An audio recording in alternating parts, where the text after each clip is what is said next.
Hi friends, welcome to our channel. Hi പറയൂ. Could you please say hi? Hi പറയൂ. Hi പറയൂ. Hi. Hi. ആ ഇന്ന് ഞങ്ങൾ രണ്ടാളും കൂടി ഒരു വാക്കിന് പോയിട്ടുണ്ടായിരുന്നു. ഞാനും യാച്ചും കൂടി. അത് വെറും വാക്കായിരുന്നില്ല, അതൊരു സർപ്രൈസ് വാക്കായിരുന്നു. സർപ്രൈസ് വാക്കല്ല, ഒരു സർപ്രൈസ് Surprise കൊടുക്കാനായിരുന്നു. ആർക്കാ സർപ്രൈസ് അച്ഛക്ക് കൊടുക്കാനാ? ഞാൻ വർക്ക് ചെയ്യുന്നത് ദുബായിലാണ്. അപ്പോ ഞാൻ ഇപ്പൊ ഷാർജയിൽ വന്നതിന് ഇപ്പൊ ശേഷം ഞാൻ ക്യാബിലാണ് പോയിക്കൊണ്ടിരിക്കുന്നത്. അപ്പൊ ക്യാബ് തന്നെ ഡ്രോപ്പ് ഓഫ് ചെയ്യുന്ന സമയത്ത് ഇത് രണ്ടൊരു സർപ്രൈസ് വിസിറ്റ് തന്നു എനിക്ക്. ഞാൻ ഡ്രോപ്പ് ചെയ്യുന്ന കറക്റ്റ് എന്റെ പോയിന്റിൽ ഇവർ വന്ന് നിൽക്കണ്ടായിരുന്നു, കുഞ്ഞും നീമിയും കൂടിയും. അപ്പൊ അതെനിക്ക് സർപ്രൈസ് ആയിരുന്നു. അത് ഫസ്റ്റ് ഇറങ്ങിയതിന്റെ കുഞ്ഞിനെ കണ്ടപ്പോ എനിക്ക് വളരെ എക്സൈറ്റ്മെന്റ് ആയിരുന്നു. അവളും ഭയങ്കര എക്സൈറ്റ്മെന്റ്. അവള് രാവിലെ തൊട്ടിട്ട് അച്ഛയെ അച്ഛയെ പറഞ്ഞുകൊണ്ടിരിക്കുന്നു. അത് കണ്ടപ്പോൾ അവളെ എന്റെ അടുത്തേക്ക് ഓടി വന്നു.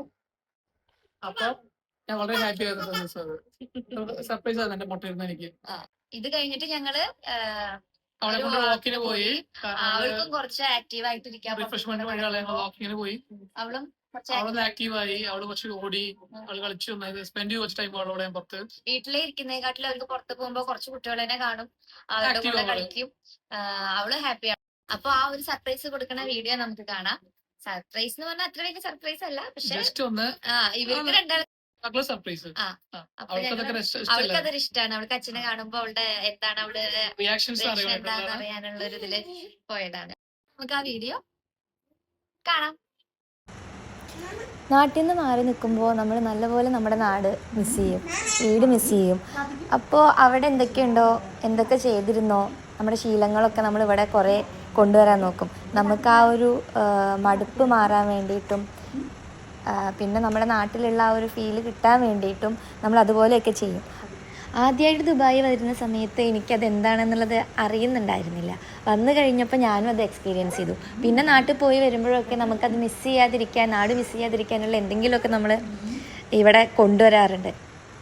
പഴയ റൂമിൽ ഞങ്ങൾക്ക് ഒരു ചെറിയ പൂജ സ്റ്റാൻഡാണ് ഉണ്ടായിരുന്നത്.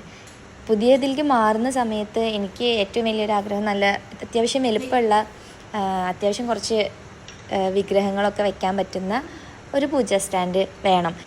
ഞാൻ നാട്ടിൽ നിന്ന് വരുമ്പോൾ ഒരു കൃഷ്ണ വിഗ്രഹം കൊണ്ടുവന്നിട്ടുണ്ടായിരുന്നു കണി വെക്കാൻ വേണ്ടിയിട്ട്. അപ്പോൾ എനിക്ക് ആ കൃഷ്ണൻ്റെ വിഗ്രഹമൊക്കെ വെക്കാൻ പറ്റുന്ന അത്ര വലിപ്പമുള്ള ഒരു പൂജ സ്റ്റാൻഡ് വേണമെന്നായിരുന്നു. ഞങ്ങൾക്ക് ഈ പൂജ സ്റ്റാൻഡ് കിട്ടിയത് ബർദുബായിലുള്ള ശ്രീകൃഷ്ണ ടെമ്പിളിൻ്റെ അടുത്തുള്ള ഒരു ഷോപ്പിൽ നിന്നായിരുന്നു. ഞങ്ങൾക്ക് വാളിൽ വെക്കുന്ന പൂജ സ്റ്റാൻഡായിരുന്നു ആവശ്യം. അങ്ങനെ നോക്കുമ്പോൾ വളരെ ചെറിയ പൂജ സ്റ്റാൻഡായിരുന്നു വാളിൽ വെക്കുന്നതുണ്ടായിരുന്നത്. ഇത് ശരിക്കും നിലത്ത് വെക്കുന്ന ടൈപ്പ് പൂജ സ്റ്റാൻഡാണ്. ഞങ്ങളതിൻ്റെ കാലഴിച്ചിട്ട് എൽ ക്ലാമ്പ് വെച്ചിട്ട് ആണ് ഇപ്പോൾ വാളിൽ ഫിക്സ് ചെയ്തിരിക്കുന്നത്. ഇതിൻ്റെ പ്രൈസ് വന്നിട്ട് 250 ദിറംസ് ആണ്. ഇത് ഞങ്ങൾക്ക് അവർ ഞങ്ങളുടെ പഴയ റൂമിലേക്ക് ഡെലിവറി ചെയ്തിട്ടുണ്ടായിരുന്നു. ബുർജുമാൻ്റെ അടുത്തായിരുന്നു ആ റൂം. അപ്പോൾ അവിടെ നിന്ന് അടുത്തായത് കൊണ്ട് ഞങ്ങൾക്കത് അവിടെ ഡെലിവറി ചെയ്ത് തന്നിട്ടുണ്ടായിരുന്നു. യാച്ചുവിന് വിളക്ക് കൊളുത്ത് പ്രാർത്ഥിക്കുക, ഭസ്മം തൊടുക, ഇതൊക്കെ നല്ല ഇഷ്ടമുള്ള കാര്യമാണ്. അവളിതൊക്കെ ഒരു കളിയായിട്ടാണ് കാണുന്നത് തോന്നുന്നു. ആരാ വരുന്നേ? ഉടുപ്പ് മാറ്റാൻ വന്നതാണോ? അച്ഛനെ കൊണ്ടുവരാൻ പോവാണോ? ആണോ?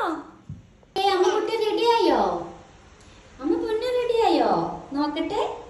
ഓടി വരൂ, ഓടി വാ.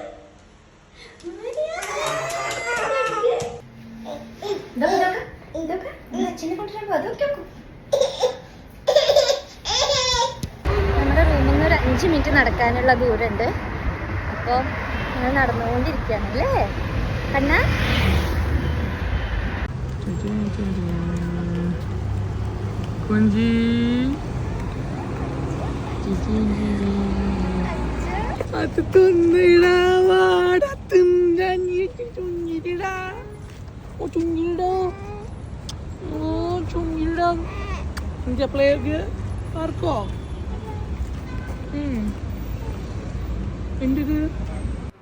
ഇതാണ് അൽനാദ പാർക്ക്. അപ്പോൾ ഇവിടെ ഇത് കണ്ടിട്ട് അവൾക്ക് അവിടെ കളിക്കണം എന്ന് പറഞ്ഞിട്ട് കാണിച്ചു തരികയാണ് ഞങ്ങൾക്ക്.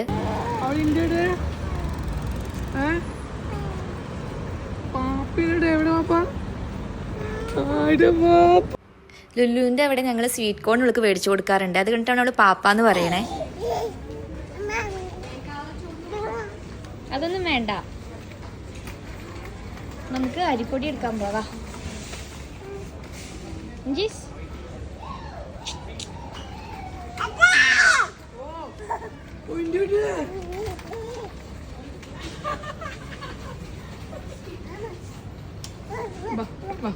എന്തുണ്ട്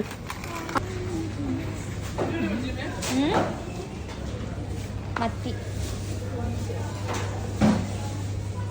മത്തി മത്തിയോ നേരത്തെ പറഞ്ഞത് വിലണ്ടേ എത്ര 12. ഇതെല്ലാം കഴിഞ്ഞിട്ട് ഞങ്ങൾ തിരിച്ചെത്തിയിട്ടുണ്ട്. നിങ്ങൾക്ക് വീഡിയോ ഇഷ്ടപ്പെട്ടിട്ടുണ്ടാവുമെന്ന് വിചാരിക്കുന്നു. പിന്നെ ഒരു കാര്യമുണ്ട്, ഞങ്ങള് ആദ്യത്തെ വീഡിയോയില് കുറെ റെസ്പോൺസ് ഉണ്ടായിരുന്നു. അതിലെല്ലാവരും റൂം എവിടെയാണ് ലൊക്കേഷൻ വരുന്നത്, എത്ര റെന്റ് വരുന്നത് എന്നൊക്കെ ചോദിച്ചിട്ടുണ്ടായിരുന്നു. അതിന്റെ പുതിയ അപ്ഡേറ്റ് ഞങ്ങൾ പറയുന്നതായിരിക്കും. നെക്സ്റ്റ് വീഡിയോയിൽ ഞങ്ങൾ അതിന്റെ ഡീറ്റെയിൽസും കാര്യങ്ങളും എങ്ങനെയൊക്കെ ഞങ്ങൾ സെർച്ച് ചെയ്ത് എങ്ങനെയൊക്കെ ഞങ്ങൾ ഫൈൻഡ് ഔട്ട് ചെയ്ത് ഏതൊക്കെ സോഴ്സുകൾ സെലക്ട് ചെയ്തു എന്നുള്ളത് നെക്സ്റ്റ് വീഡിയോയിൽ പിന്നെ എത്ര റെന്റ് നമുക്ക് വരുന്നുണ്ട്, എന്തൊക്കെ എങ്ങനെയൊക്കെയാണ് അതിന്റെ പേയ്മെന്റ് വരുന്നത്, എന്തൊക്കെ അതിന്റെ എല്ലാം എല്ലായിട്ടുള്ള ഡീറ്റെയിൽ വീഡിയോ നെക്സ്റ്റ് ടൈം വീഡിയോയിൽ പറഞ്ഞായിരിക്കും. ഇടുന്നതായിരിക്കും. അപ്പൊ നമ്മുടെ ഈ വീഡിയോ ഇഷ്ടപ്പെട്ടിട്ടുണ്ടെന്നുണ്ടെങ്കിൽ എല്ലാരും please like and subscribe, comment ചെയ്യുക, ഷെയർ ചെയ്യുക. ഇഷ്ടപ്പെട്ട ലൈക്ക് ചെയ്ത് കമന്റ് അടിക്കുക. Thank you guys. Thank you.